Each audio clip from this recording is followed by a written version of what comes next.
तेज आनट सुचिरे तो निषिक्तम द्यो अभी के अग्नि श्रद्धम अन्वद्यम युवानम स्वाध्यम जनयत सूदयत च। मंत्रार्थ यत जो तेजह तेज इसे गति इच्छा के लिए नृपतिम नरो नायको प्रेरकों के अधिपति को शुचि पवित्र रेतो गति ज्ञान निषिक्तिम अभिषिक्त द्यो प्रकाश अभिके निकट असमन्तात सम्यक आनट चेतन प्राणवान करें अग्नि प्रगतिशील अग्रणी ने श्रद्धम विजय को अनवद्यम अनिंदित निर्दोष युवानम मिलनशील को स्वाद्यम उत्तम मध्यम को जनियत उत्पन्न करता है च और सूदियत सिंचन वर्षा करता है। भावार्थ इस धातु का अर्थ इच्छा करना गति करना है। गति अर्थ वाली धातुओं को ज्ञान प्राप्ति के अर्थ में भी माना जाता है। अतः इसे पद का अर्थ ज्ञान के लिए इच्छा के लिए हो सकता है। नृप्रतिम अर्थात नरों के अधिपति रक्षक पालक को तेज चेतना प्राण हो। आनट पद को अन चेतन होना प्राण होना धातु से निष्पन्न माना गया है।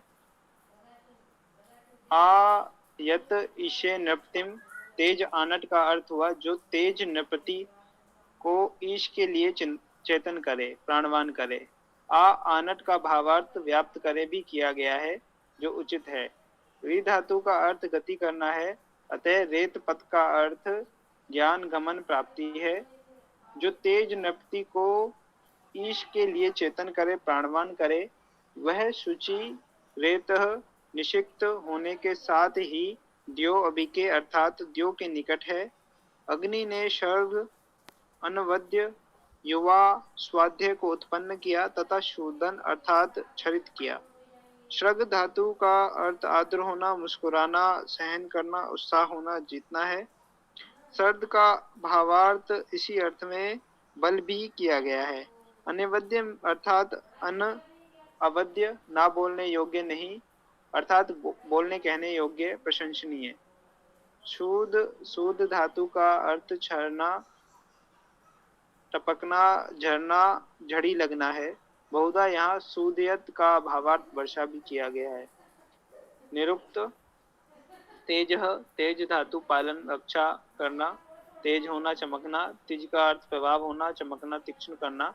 विषय में इस धातु इच्छा करना जाना निरंतर देखना। नृपतिम में निर्धातु ले जाना पत ऐश्वर्य होना गति करना। आनट में आ उपसर्ग नट का अर्थ गति करना कंपन करना नाट्य करना नृत्य करना। अन का अर्थ चेतन होना प्राण होना। शुचि का अर्थ शुचि में शुच धातु शुद्ध होना पवित्र होना। रेतों में री का अर्थ जाना निषिक्तिम में निउपसर्ग सिंच सिंच धातु सेचन करना। द्यो द्यू धातु आगे जाना समीप आना। द्युत का अर्थ दीप्त होना प्रकाशित होना। अग्नि में अग अग्रणी होना गति करना। शरदम में श्रद्ध सहन करना जीतना। अनवद्यम अनुपसर्ग अउपसर्ग वध का अर्थ बोलना कहना। युवानम में यु का अर्थ मिलाना अलग करना बंधन करना। स्वाद्यम में सुउपसर्ग अधि उपसर्ग ई का अर्थ जाना अधि ई का अर्थ अध्ययन करना। जनियत में जन का अर्थ उत्पन्न करना। सूदियत में सूद का अर्थ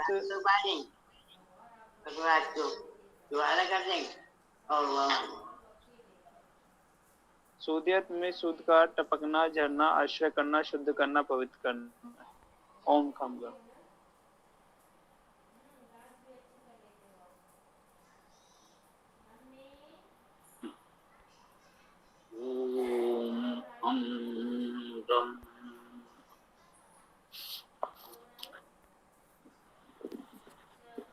हाँ भाई रिकॉर्डिंग ऑन है तो ठीक है। जी स्वामी जी रिकॉर्डिंग ऑन है।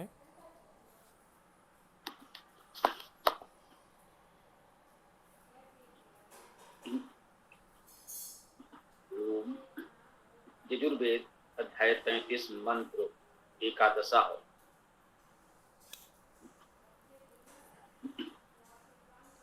ओम आयत ईशेन्द्रपतिं तेजयानट शुचिरेतो निषिक्तं द्यो अभीके अग्निः शर्धम् अनवद्यं युवानं स्वाध्यं जनयत सूदयच्च।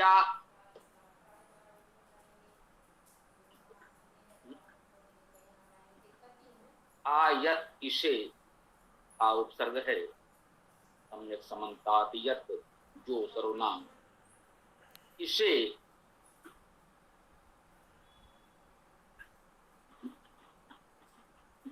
इस धातु का अर्थ गति करना है और इच्छा करना भी है। इसे चतुर्थी है, गति और इच्छा के लिए कह सकते हैं, इसके लिए गति और इच्छा के लिए।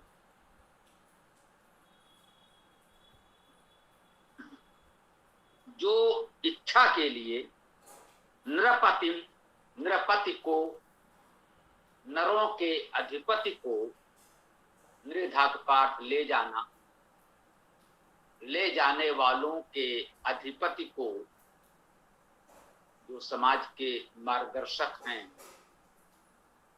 लोगों को प्रेरित करके सन्मार्ग पर ले जाने वाले हैं, उनका भी जो अधिपति है उसको। देखिए, नृपति का भाव स्पष्ट रूप से यहाँ परमेश्वर तो स्पष्ट हो ही रहा है, और समाज के जो अग्रणी मार्गदर्शक हैं उनको भी हम ग्रहण कर सकते हैं। नृपतिम तेजः आनट, तेजः तेज हम सब जानते हैं, तेज धातु है और तेज शब्द से हम लोग परिचित हैं।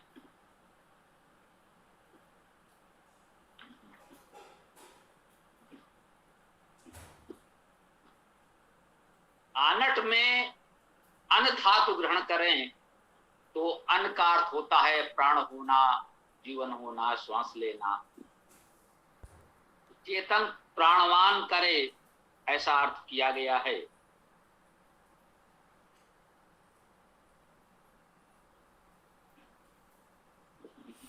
आ उपसर्ग माने तो नट का अर्थ नाट्य करना, नृत्य करना। गति करना तो है ही, ये भी एक प्रकार की गति है। नर्तन करना, नृत्य करना, कंपन करना, गति करना, अर्थ तो उसमें वही भी है। सामान्यता चेतन प्राणवान करे ऐसा अर्थ प्रमुखता से ग्रहण किया गया है।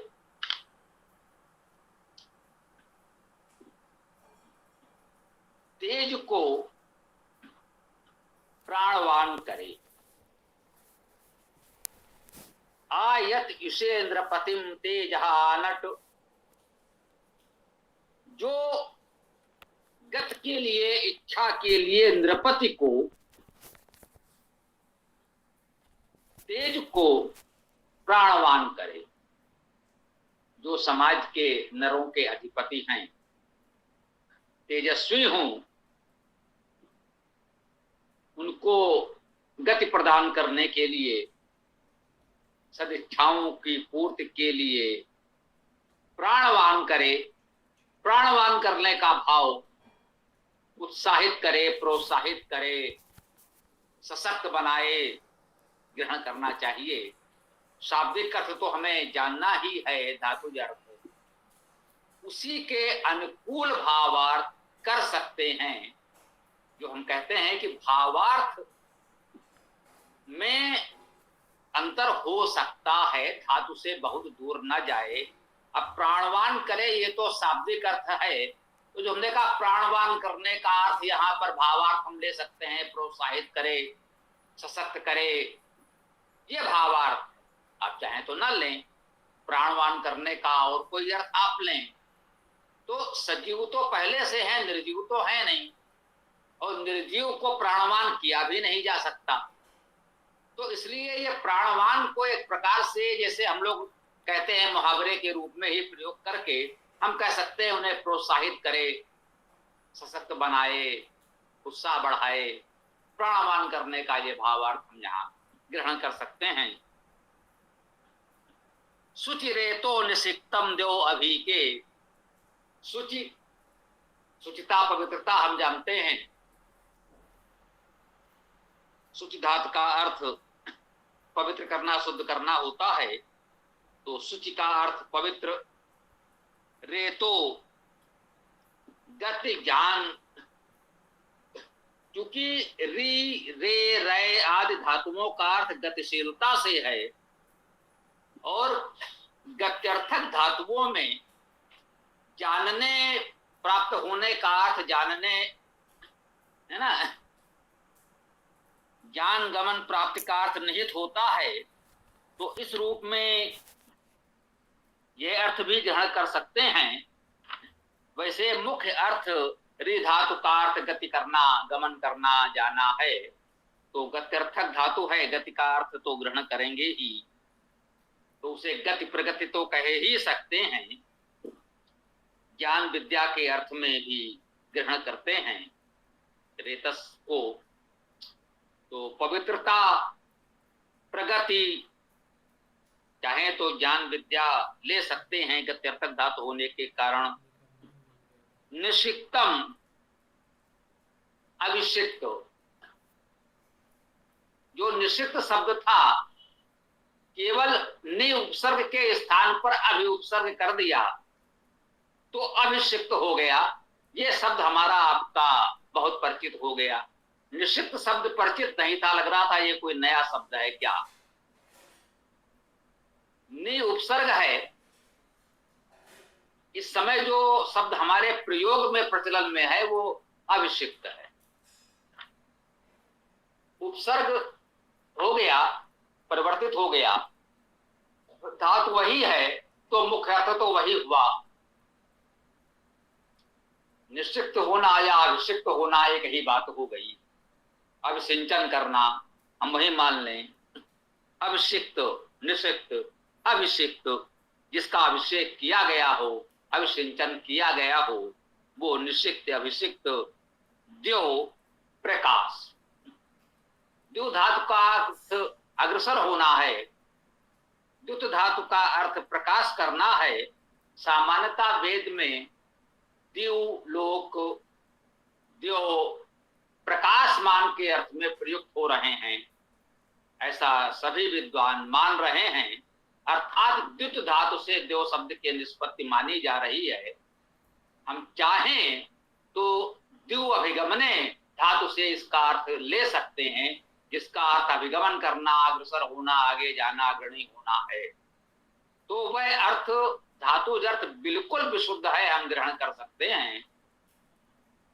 परंतु सामान्यता विद्वानों ने प्रकाश का अर्थ ग्रहण किया है, अर्थात द्युत धातु से इस शब्द की निष्पत्ति मानी है, तो वह भी ग्रहण कर सकते हैं। अब यह हम सभी पाठकों के विवेक पर है कि आपको लगे नहीं भाई इसमें हमें तो द्यु धातु ही माननी चाहिए, या भाई विद्वानों ने द्युत धातु मानी है, प्रकाश का अर्थ किया है, तो हम स्वीकार कर लें। तो इसको लेकर के कहीं भी हमें ये जड़ता नहीं होनी चाहिए कि भाई यहाँ पर यही वाला है। दोनों स्पष्ट हैं, दोनों अर्थ आप ग्रहण कर सकते हैं, दोनों सकारात्मक और अच्छे अर्थ हैं, ले सकते हैं। अभी के निकट, इसे आप अव्यय के रूप में ग्रहण कर सकते हैं। अभी के निकट, असमन्तात सम्यक, अभी के। अग्नि तो हम जानते ही हैं, अग गत्यर्थक धातु से अग्नि शब्द की निष्पत्ति है। अग्रणी, प्रगतिशील, इसका अर्थ हम सामान्यता करते हैं। अग्नि ही यह कर्ता कारक एक वचन में, प्रथमा विभक्ति एक वचन कर्ता कारक अग्नि है। तो अग्नि का अर्थ यहाँ परमेश्वर तो हो ही सकता है, जो समाज के प्रमुख अग्रणी हैं उनको भी हम इस शब्द से ग्रहण कर सकते हैं। तो वह अग्नि ही जो है, शर्धम, शर्ध को, शर्ध क्या है? श्रद्ध धातु है, जिसका अर्थ है सहन करना, जीतना। सहन करना और जीतना का अर्थ विचारणीय प्रतीत होता है। सहन करने की सामर्थ्य है तभी तो हम कुछ जीत सकते हैं। यदि हम में सहनशीलता या यूं कहें सहन करने की सामर्थ्य ही नहीं है, हम शरीर से या मन से किसी प्रकार से दुर्बल हैं, इसको नकारात्मक ही मत लीजिए, सकारात्मक लीजिए। एक शक्तिशाली व्यक्ति जिसका शरीर शक्तिशाली है, आप यूं ही मान लें, वह बहुत से कष्ट या भार सहन कर सकता है। एक बालक शरीर से दुर्बल व्यक्ति उतना भार सहन नहीं कर सकता है। तो इसका अर्थ नहीं है कि आप कहें उसमें सहनशीलता नहीं है, कह सकते हैं उसमें उतनी शक्ति सामर्थ्य नहीं है। तो हमें इस भाव से भी इसको ग्रहण करना चाहिए, जहां भी ऐसी बात आए, केवल यही नहीं। तो सरधम का अर्थ बहुधा बल भी किया गया है, इसीलिए सहन शक्ति, बल, ये अर्थ भी लेते हैं। अनुबद्ध शब्द पर विचार करना हुआ। अन अवध, अन उपसर्ग निषेध अर्थ में, आ उपसर्ग यह भी निषेध अर्थ में, अब वध आया। अवध जो बोलने योग्य नहीं है, अनअवध कि ऐसा नहीं है कि वो बोलने योग्य न हो, निषेध का निषेध कर दिया। निषेध का निषेध कर देंगे तो सकारात्मक हो जाएगा। आप कह सकते हैं यदि ये दोनों उपसर्ग न लगाते, केवल वद्य कह देते, तो भी उसका अर्थ हो जाता बोलने योग्य, बिल्कुल हो जाता। तो यह शब्द रचना इस प्रकार क्यों की गई? अनअवध। हम कहते हैं अरे भाई अब इस पर क्या बात करें, ये बात तो इतनी महत्वपूर्ण नहीं है, इस पर तो बात ही नहीं करनी चाहिए, यह विषय, यह बात, यह टिप्पणी तो बात करने योग्य ही नहीं। कह रहे नहीं, ये अवध्य नहीं है, अनअवध्य है, अर्थात ये विचारणीय है, चर्चा के योग्य है। यदि कोई व्यक्ति, कोई विचार महत्वपूर्ण है तो कह सकते हैं ये प्रशंसनीय है, चर्चा योग्य है, इसका ये अर्थ हम ग्रहण कर सकते हैं।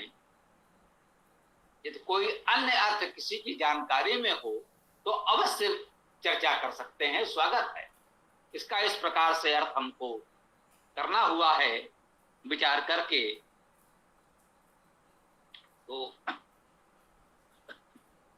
अग्नि सर्दम अनवद्यम युवानम, ऐसे युवानम युवा को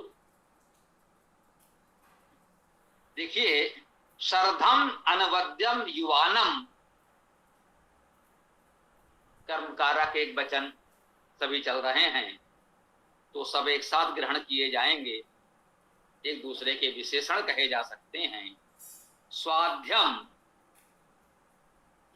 सुअध्यम, सुअधि, जो स्वाध्याय शब्द है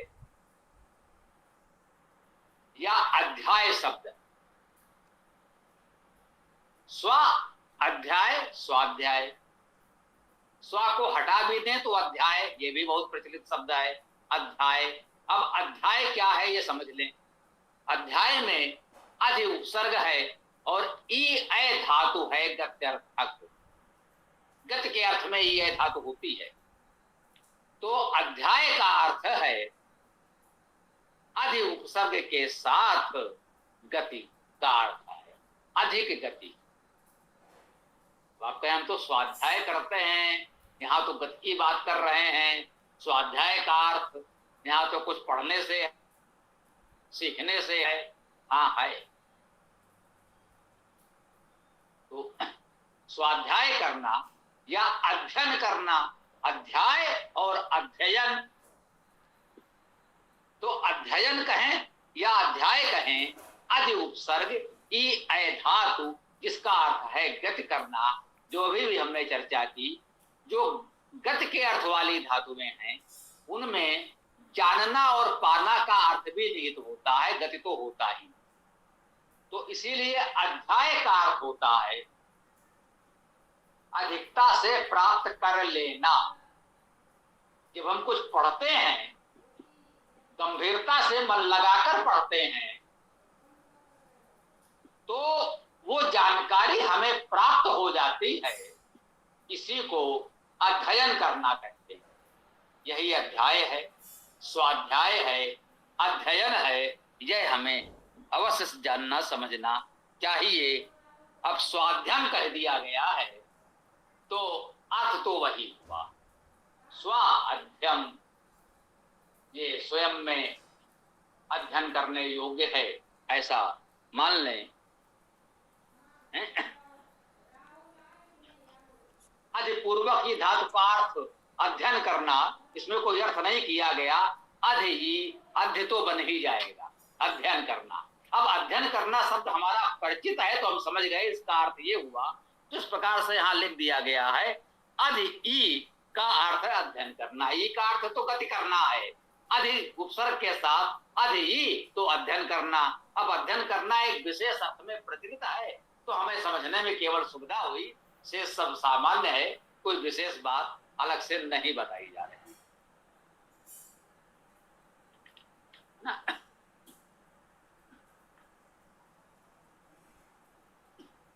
तो स्वाध्यम जनयत सुदयत च।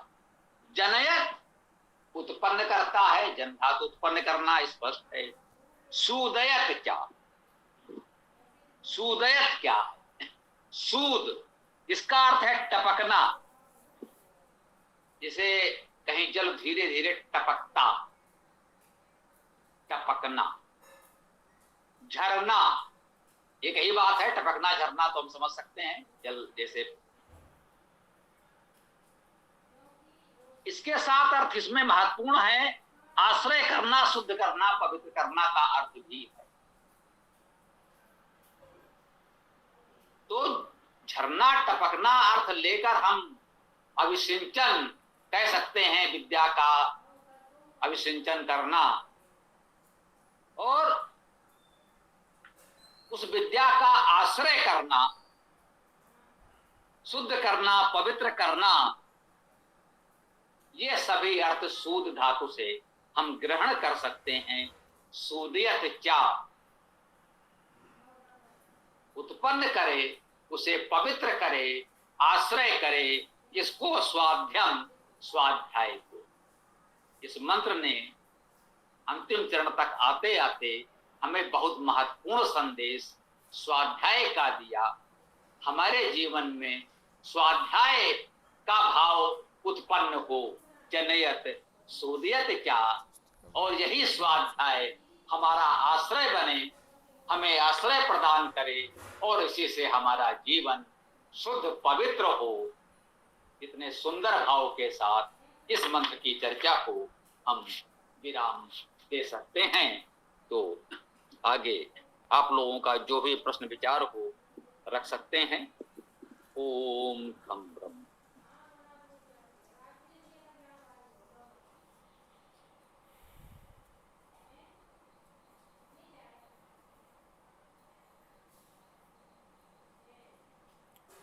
स्वामी जी, एक महत्वपूर्ण सूचना है कि ये जो व्हाट्सएप है उसमें एक नया फीचर आया है कि हम अपने जो स्क्रीन रहता है फ़ोन का, उसको जो है शेयर कर सकते हैं। मतलब जैसे कि अपन को कोई वेद मंत्र शेयर करना है तो किसी के मतलब शेयर कर सकते हैं व्हाट्सएप में, वीडियो कॉलिंग में।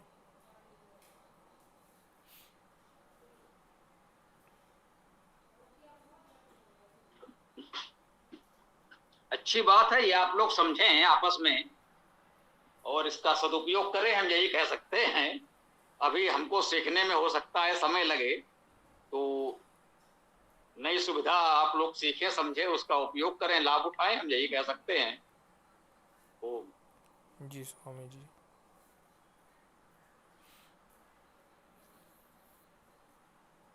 हाँ, यही है कि हमसे अभी अपेक्षा न करें, आप लोग इसका सदुपयोग अवश्य करें। जी, और कोई बात हो तो बताएं। ओम।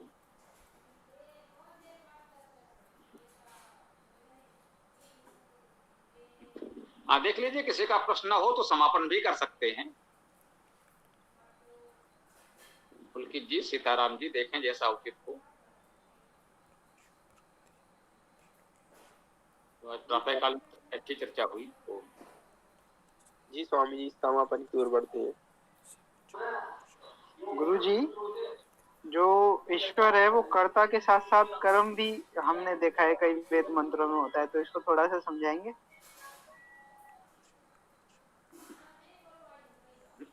भाई जी, इस प्रश्न को तभी समझा जा सकेगा जब वो मंत्र हो। अर्थात इसका थोड़ा सा ये ध्यान रखो, जब कोई मंत्र ऐसा आए तब वहां पर ये बताना कि यहां पर इस रूप में ये आया है, तो इसको कैसे समझा जाए। जैसे ईश्वर को भजो, तो ईश्वर को कर्म तो हो गया।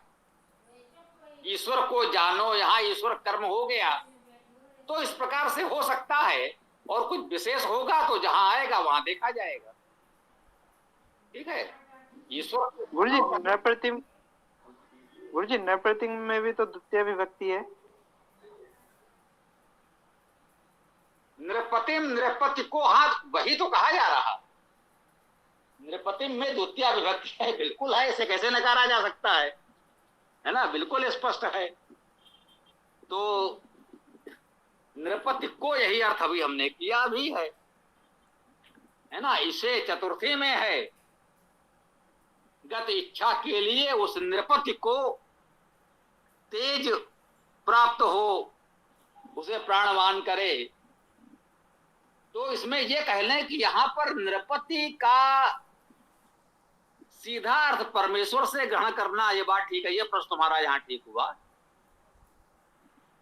कि अब ईश्वर को हम क्या प्रोत्साहन प्रेरणा देंगे। तो नृपति का यहां पर भाव ईश्वर की अपेक्षा उपासक अधिक प्रतीत होता है, इसको ऐसा कह सकते हैं।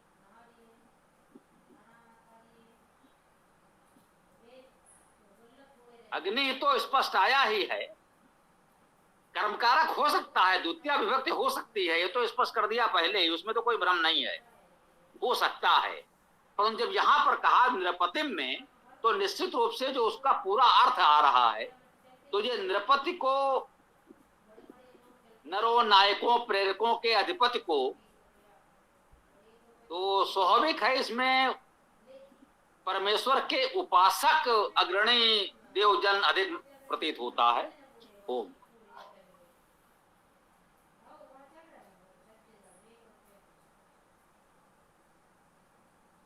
ठीक है, तो करो समापन। जी गुरु जी। ओम यो असो आदित्य पुरुषः सो असो अहम ओम खम ब्रह्म ओम खम ब्रह्म। सभी को नमस्ते। ओम यो असो आदित्य पुरुषः सो असो अहम् ओम खम ब्रह्म। नमस्ते सभी साथियों को। ओम यो असो आदित्ये पुरुषः सो असो अहम् ओम खम ब्रह्म। सबको सादर नमस्ते। ओम यो असो आदित्य पुरुषः सो असो अहम ओम खम ब्रह्म। सभी को सादर नमस्ते। ओम यो असो आदित्य पुरुषः सो असो अहम ओम खम ब्रह्म। सभी को सादर नमस्ते जी।